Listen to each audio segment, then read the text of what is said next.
This is Kayla Moon here, and I have some really important information for you. This is a special report talking about some information released by The Guardian. They did a study, and they were trying to figure out how many police killings were there in America.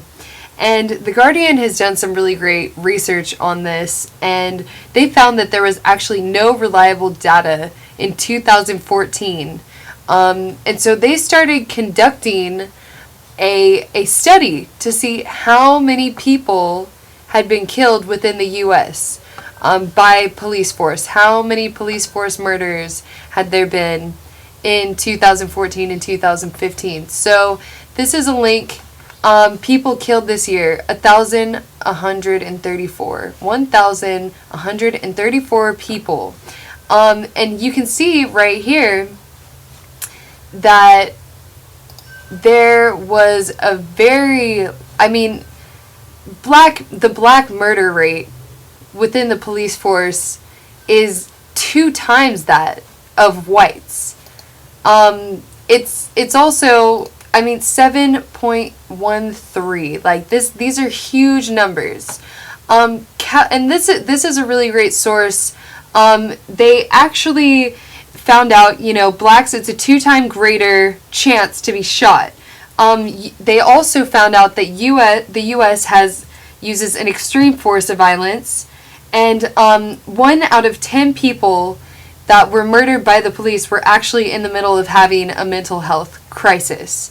And so, this is the way that our police force deals with the so-called criminals of this society, which are really people reacting to an under amount of resources. And so we're going to take you to the highest county in police killings. So this is the deadliest county for police killings in America. Kern County, cops kill 1.5 people per 100,000 residents. And this prompted an investigation by The Guardian, but not by state or federal overseers. So the Black Lives Matter movement has had a major success in pushing these key issues to the forefront. The Department of Justice was forced to launch a pilot program to track killings nationwide. The FBI was also forced to expand its program to track killings by police. And so, I just want to take a moment of silence for the people that have been lost within 2015. This is a huge number, you guys. So let's just take a moment of silence to remember these people.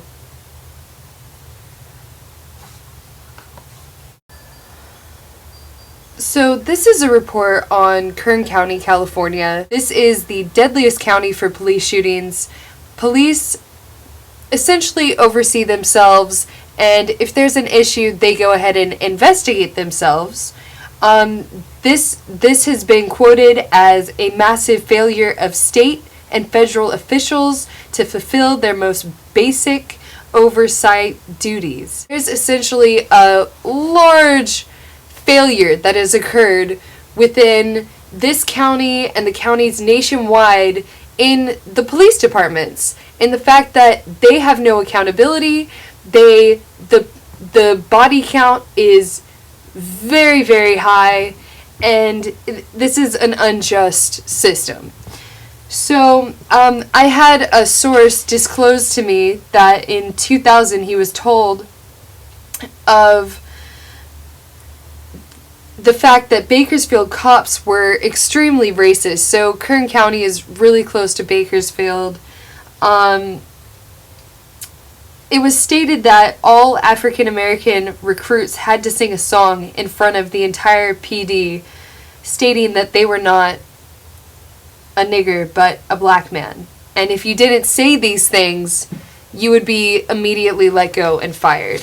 So that is a very shocking fact. That 2014, we're still seeing these incredibly racist traditions continued, and also the fact that it's a complete failure. Our police force is a complete failure. So this is the 1-year anniversary of Tamir Rice. This was a young boy who was senselessly murdered. And it's coming from a heritage of pain within the African American community, in the fact that they've continuously been seen as the other, continuously demonized, and still to this day, after 500 years, do not have the freedoms which they ask for, which they deserve. There is no justice within these communities. There is no security for their children. And I just want to cover all the different places that are protesting this. So we have protests in Cleveland, Ohio. We have protests that have been seen in New York, New York. Asking to end racism and condemning the lack of charges in Tamir Rice's death. We have protests in Boston, Massachusetts, Baltimore, Maryland. We have protests in St. Petersburg, Florida. We have protests in Illinois and Brooklyn, New York, as well as some protests in Oakland, California. So we're seeing protests right now all over the nation. This is a national crisis. And like it was stated before, The Guardian brought up the fact that in 2014, there was absolutely no reliable data holding these police forces accountable. So thank you. This is a huge success from the Black Lives Matter movement in forcing this conversation to the consciousness of the entire nation, forcing us to communicate about these very intense moments, and actually allowing policies and allowing, the structures of America to react.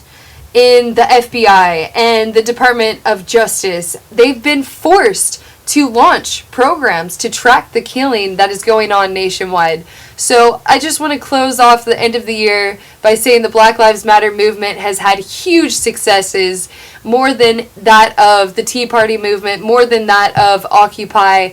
You guys are doing an excellent job, and I please just encourage you to continue this great and excellent work. And know that, yes, the battle has not been won, but we are trying to create a new system.